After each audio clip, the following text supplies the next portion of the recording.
une vidéo d'essai après réparation de cet RX V6A sur lequel je viens de remplacer les deux transistors de muting des sorties front pré-out qui sont sérigraphiés Q5006 et Q5007. J'ai vérifié à l'oscilloscope avant de les remplacer que je n'avais pas de présence d'anomalie sur les sorties 8 et 10 du circuit de contrôle de volume. Il y avait peu de chance puisqu'on a une liaison capacitive en série. J'ai vérifié également l'état des chimiques de liaison. Et le défaut était donc uniquement localisé aux transistors Q5006 et Q5007. Je vous montre maintenant, j'ai repris la même liaison que tout à l'heure, c'est-à-dire que les sorties front pré-out sont directement sur les entrées de cet oscilloscope analogique en mode continu sur les deux entrées. Et je vous montre donc, hop, je mets tout d'abord l'ampli en sourdine, en mode mute, donc le volume au minimum. Vous le voyez, dans ce cas, je n'ai absolument aucune tension continue. J'augmente le volume, et vous le voyez, j'ai l'apparition du volume, cette fois sans la présence de la tension continue, qui était d'environ moins 3 volts. Je l'ai mesuré à moins 2,67 sur un canal et moins 2,9 sur l'autre, avant le remplacement des transistors. Et donc là, c'est tout à fait correct. J'ai une fonction de sourdine correcte, et lorsque j'augmente le volume, je n'ai pas de présence de tension continue sur les deux sorties.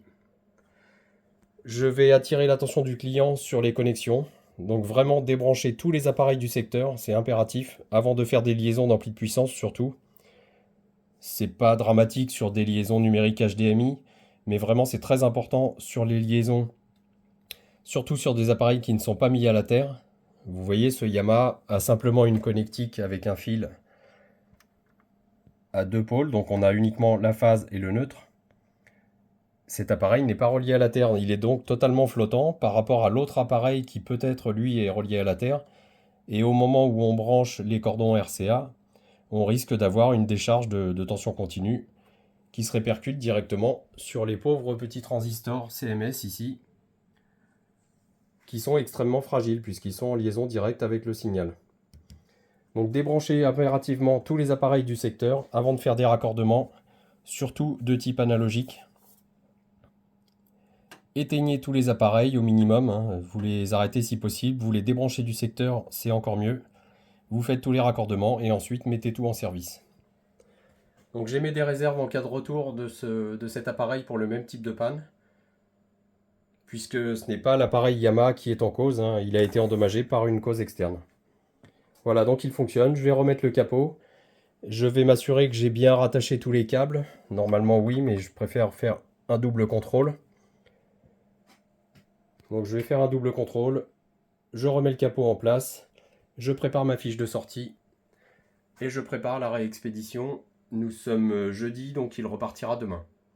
Voilà, et j'attire vraiment l'attention du client sur le fait qu'il ne doit pas faire de raccordement lorsque les appareils sont en fonction. Débranchez, dans le meilleur des cas, le cordon secteur. Dans le pire des cas, mettez-les au minimum à l'arrêt.